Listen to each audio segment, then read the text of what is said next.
दोस्तों, ईडी की दबिश बिहार तक पहुंच गई है। चिराग पासवान के बेहद करीबी नेता लोजपा रामविलास में दूसरे नंबर के नेता हुलास पांडे रडार पर हैं। कल पटना से लेकर बेंगलोर तक इनके जितने भी ठिकाने हैं 3 ठिकानों पर छापेमारी की गई है। और छापेमारी के बारे में मैंने कल रात में भी आपको बताया था दोस्तों कि क्या दस्तावेज निकल कर आएंगे, उस पर हम बाद में चर्चा करेंगे। तो उसी पर चर्चा करने आए हुए हैं। देखिए, बालू के कारोबारी हैं दोस्तों, लेकिन पकड़ा सोना गया है। बहुत बड़ी खबर है। लेकिन इसके पहले आप ये जान लीजिए कि दोस्तों देखिए, पिछले 25 दिसंबर से चिराग पासवान जो हैं वो गायब हैं। मतलब एनडीए की जो बैठक हुई थी उससे भी गायब रहे हैं। और बताया जा रहा है कि चिराग पासवान 22 दिसंबर से ही अमेरिका के टूर पर निकले हुए हैं। उससे पहले ये पेरिस और लंदन की निजी यात्रा पर गए थे। उस यात्रा को लेकर भी काफी विवाद हुआ था। चिराग पासवान को लेकर लगातार दोस्तों बीजेपी जो है वो असहज रही है। राजनीतिक गलियारों में चर्चा ये भी है कि हुलास पांडे के ठिकानों पर जो छापेमारी हुई है उसके तार चिराग पासवान और भारतीय जनता पार्टी से की जो तकरार है उससे जुड़ी हुई है। देखिए दोस्तों, चिराग पासवान की जो गतिविधियां रही हैं, चाहे सुप्रीम कोर्ट का वो फैसला जिसमें कोटा लाने की बात कही गई थी दलित रिजर्वेशन में, कांवड़ यात्रा की जो फैसला यूपी में सरकार ने दिया था उसके खिलाफ इनका बोलना, जाति जनगणना के पक्ष में बोलना, तो ऐसे कई मुद्दे रहे हैं इस सरकार के बनने के बाद। इसके बाद चिराग और बीजेपी की तकरार दिखी है। अब देखिए दोस्तों, हुलास पांडे की बात करेगा तो हुलास पांडे के पटना के 2 ठिकानों के साथ साथ बेंगलोर में भी छापेमारी की गई है।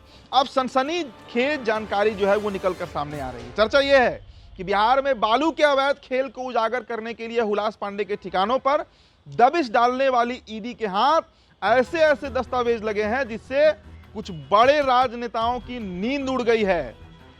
आपको बता दें दोस्तों कि पूर्व एमएलसी हुलास पांडे चिराग पासवान के पार्टी के संसदीय बोर्ड के अध्यक्ष हैं।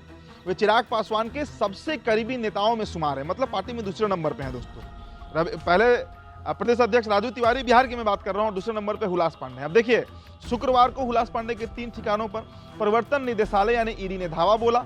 उनके पटना स्थित 2 और बेंगलुरु स्थित 1 ठिकाने पर छापेमारी की है। पटना के गोला रोड स्थित उनके आवास के अलावा बोरिंग रोड इलाके में उनका जो कार्यालय है, उनका जो दफ्तर है, ऑफिस है, वहां पर ईडी की टीम पहुंची थी। और हुलास पांडे के ठिकानों पर छापेमारी को लेकर जो शुरुआती जानकारी सामने आई है उसके मुताबिक बिहार में बालू का अवैध खनन के मामले में जो दबिश दी गई थी। देखिए दोस्तों, ईडी की टीम लंबे समय से, मतलब कई महीनों से, सालों से हम देख रहे हैं कि ईडी की जो टीम है वो बिहार में बालू के अवैध खनन से अरबों रुपए की जो अवैध कमाई है उसके मामले में छापेमारी कर रही है। अब इस मामले में एमएलसी राधाचरण सेठ, आपको याद होगा, लालू परिवार के बेहद करीबी सुभाष यादव और इनके साथ जगनारायण सिंह, पुंज सिंह समेत कई बड़े जो बालू कारोबारी हैं वो उनको ईडी गिरफ्तार कर चुकी है। अब देखिए दोस्तों, जो सूत्र बताते हैं, जो एनफोर्समेंट डायरेक्टरेट के जो इनर सोर्सेज हैं, उनके मुताबिक हुलास पांडे भी बालू के अवैध खनन के सिंडिकेट से जुड़े हुए हैं। उनके खिलाफ सबूत मिलने के बाद ईडी ने उन पर छापेमारी की है। लेकिन दोस्तों, चर्चा यह भी है कि बालू के फेरे में जो ईडी हुलास पांडे के आवास पर पहुंची थी, छापेमारी की थी, उनके हाथ कई ऐसे दस्तावेज मिले हैं जिससे बिहार के कुछ बड़े नकाबपोश राजनेता बेनकाब हो सकते हैं। सूत्र बता रहे हैं कि ईडी की टीम को हुलास पांडे के ठिकानों से करोड़ों रुपए के लेन देन के कागजात बरामद हुए हैं। और ये सिर्फ बालू खनन से जुड़े नहीं है, मतलब सिर्फ बालू का मामला यहां पर अब नहीं रहा है, बल्कि इसका संबंध एक राजनीतिक पार्टी से है।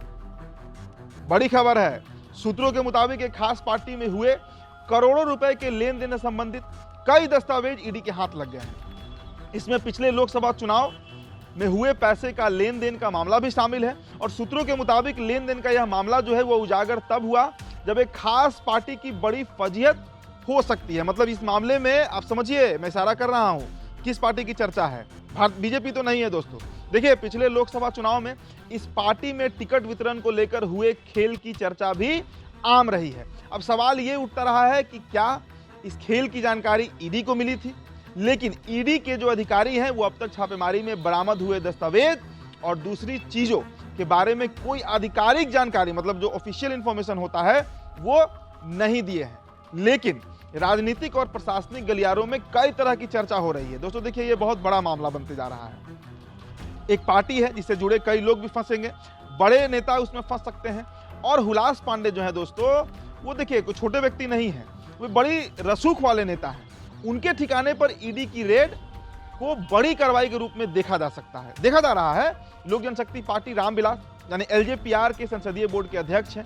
हुलास पांडे को केंद्रीय मंत्री और लोजपा प्रमुख यानी राष्ट्रीय अध्यक्ष चिराग पासवान के सबसे करीबी नेताओं में शुमार किया जाता है और हैं भी। लेकिन दोस्तों चर्चा ये भी है कि क्या केंद्र सरकार जो है वो हुलास पांडे के माध्यम से चिराग पासवान पर शिकंजा कस रही है। हम ये बात क्यों कर रहे हैं, मैंने आपको उदाहरण से बताया कि कई ऐसे मामले हैं जहां पर देखने को मिला है कि चिराग पासवान से बीजेपी की नाराजगी जग जाहिर है।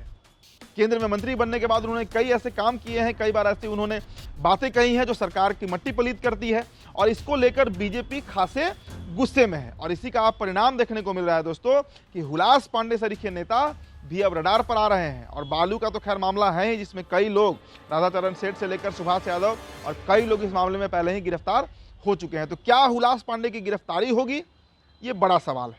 फिलहाल दोस्तों इस रिपोर्ट में इतना ही। बहुत बहुत शुक्रिया।